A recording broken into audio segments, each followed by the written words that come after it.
પંચમહાલ જિલ્લાના ગોધરા ખાતે તારીખ 27/6/2025ના શુક્રવારના રોજ અષાઢી બીજના દિવસે ભગવાન જગન્નાથજીની રથયાત્રા નીકળી હતી।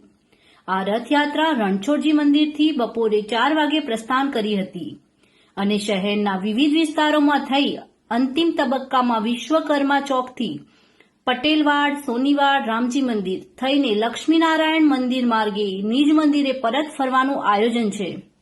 રથયાત્રા દરમિયાન ગોધરા શહેરમાં આવેલા મુસ્લિમ સમાજના સામાજિક આગેવાનો દ્વારા રથયાત્રા આયોજકકર્તાઓનું ફૂલોથી સન્માન કરવામાં આવ્યું હતું।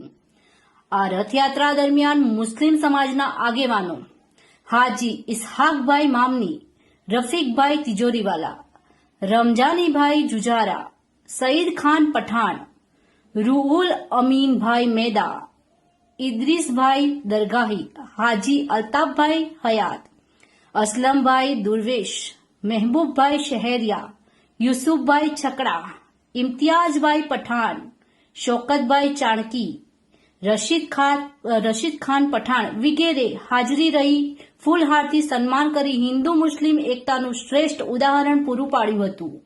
ઇલિયાસ એ ચાંદા।